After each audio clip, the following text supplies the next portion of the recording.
आज के इस एक्सप्लेनर में हम एक ऐसे मिथ को पूरी तरह से तोड़ने वाले हैं जो शायद आपने भी कभी ना कभी सुना ही होगा।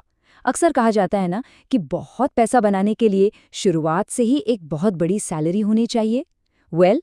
आज हम पूरे डेटा और सॉलिड मैथ के जरिए ये देखने वाले हैं कि कैसे एक आम रेगुलर सैलरी से भी एक बहुत बड़ी वेल्थ बनाई जा सकती है। चलिए शुरू करते हैं। तो हमारी शुरुआत होती है एक बहुत ही एवरीडे नंबर से, सिर्फ 30,000 रुपए की मंथली इनकम। अब हमारे देश में ऐसे करोड़ों लोग हैं जो इसी आमदनी के आसपास अपना घर चलाते हैं। और सच बताऊं तो आम धारणा यही होती है कि यार इसमें तो बस खर्च ही पूरे हो सकते हैं, फ्यूचर के लिए कुछ बड़ा कहाँ से बचेगा। लेकिन आज का हमारा ये पूरा एनालिसिस इसी सोच को कंप्लीटली चैलेंज करने वाला है। अब इन दो नंबर्स को देखिए, जमीन आसमान का फर्क लग रहा है ना। हम यहाँ बात कर रहे हैं कि कैसे महीने का 30,000 कमाने वाला एक व्यक्ति भी ऑलमोस्ट 5 करोड़ के रिटायरमेंट कॉर्पस तक पहुंच सकता है।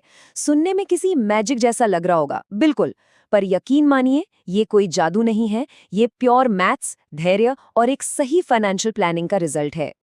तो चलिए बिना टाइम वेस्ट किए इस पूरे ब्लूप्रिंट को स्टेप बाय स्टेप समझते हैं। हम इनकम की ताकत से शुरू करके घर लेने की प्लानिंग, कंपाउंडिंग का जादू और आखिर में कंसिस्टेंसी पर बात करेंगे। पहला सेक्शन, एक नॉर्मल मॉडेस्ट इनकम की असली पावर।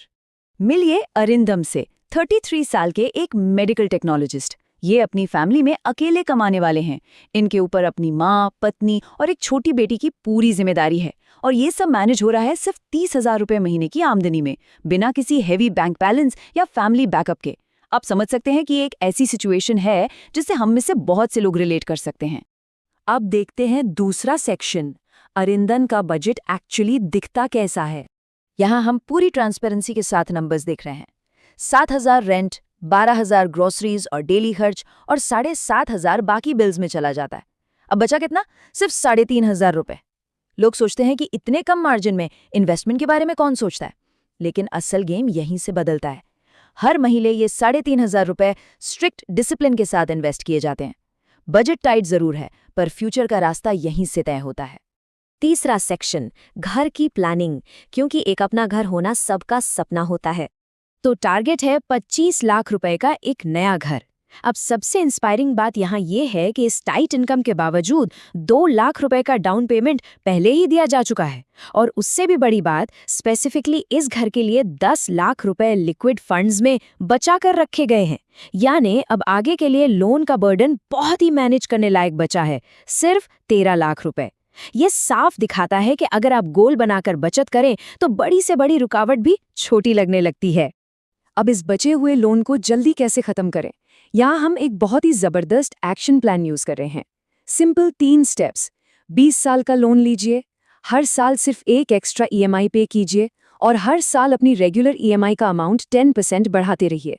इस आसान सी मैथ ट्रिक से होता यह है कि जो लोन 20 साल तक चलना था वो बिना किसी भारी प्रेशर के 10 साल से पहले ही खत्म हो जाता है। कमाल की ट्रिक है ना। चौथा सेक्शन, इस पूरे एक्सप्लेनर का सबसे exciting part, the magic of compounding. तो अब वापस आते हैं उन बचे हुए पैसों पर। उन 3,000 रुपयों को हमने 3 अलग अलग म्यूचुअल फंड कैटेगरीज में बिल्कुल बैलेंस कर दिया है। 1,000 निफ्टी 50 लार्ज कैप में, जो थोड़ा सेफ और स्टेबल है। दूसरा 1,000 फ्लेक्सी या मिड कैप में, बैलेंस्ड ग्रोथ के लिए। और आखिरी 1,000 स्मॉल कैप में, जहां अप्स एंड डाउन ज्यादा हैं लेकिन लॉन्ग टर्म में रिटर्न सबसे सॉलिड मिलता है। ये सेफ्टी और ग्रोथ का एक बिल्कुल परफेक्ट बैलेंस है। लेकिन यहाँ सबसे बड़ा कैच सिर्फ इन्वेस्टमेंट शुरू करना नहीं है, ये है स्टेप अप एसआईपी की आदत। बेसिकली जैसे जैसे आपकी साल दर साल इनकम बढ़ती है, आप अपनी इन्वेस्टमेंट को भी हर साल 10% से बढ़ा देते हैं। इन्वेस्टमेंट की दुनिया में दोस्तों, यही वो एक सिंपल आदत है जो नॉर्मल रिटर्न्स को एक मैसिव वेल्थ में बदल कर रख देती है। अब इस चार्ट को ध्यान से देखिए, क्योंकि रिजल्ट आपको हैरान कर देगा। पहले 10 साल में पैसा बढ़कर होता है करीब 23 लाख। ठीक है, डिसेंट ग्रोथ है, लेकिन असली जादू उसके बाद शुरू होता है। अगले 10 साल में, यानी टोटल 20 साल में, ये सीधा जम करके 1.62 करोड़ हो जाता है। और भाई 20 से 27 साल के बीच का जम तो देखिए, सिर्फ 7 साल के गैप में ये फिगर 5.37 करोड़ तक चली जाती है। इससे कहते हैं कंपाउंडिंग। एक टाइम के बाद पैसा खुद आपके लिए पैसा बनाने लगता है। हाँ, ये नंबर बिल्कुल सही है। जब इस एसआईपी स्ट्रैटेजी को हम उनके प्रोविडेंट फंड, गोल्ड बॉन्ड्स और नेशनल पेंशन स्कीम के साथ जोड़ते हैं, तो 60 साल के रिटायरमेंट तक ये कॉर्पस 5 करोड़ के ऊपर निकल जाता है। ये हवा में बातें नहीं है, ये सालों तक बिना रुके किए गए एक डिसिप्लिन्ड इन्वेस्टमेंट का प्योर मैथमेटिकल रिजल्ट है। 5वां सेक्शन। लेकिन रुकिए, एक ट्विस्ट है। बिना सेफ्टी नेट के ये सब किस काम का? अगर एक मेडिकल इमरजेंसी आ जाए तो बनाया बनाया कॉर्पस खत्म हो सकता है। इसीलिए प्रॉपर चेकलिस्ट फॉलो करना बहुत जरूरी है। सीनियर सिटीजन माँ के लिए स्टेट हेल्थ स्कीम का फायदा, फैमिली के लिए प्राइवेट हेल्थ इंश्योरेंस और आखिर में एज 70 तक के लिए 75 लाख का टर्म लाइफ इंश्योरेंस।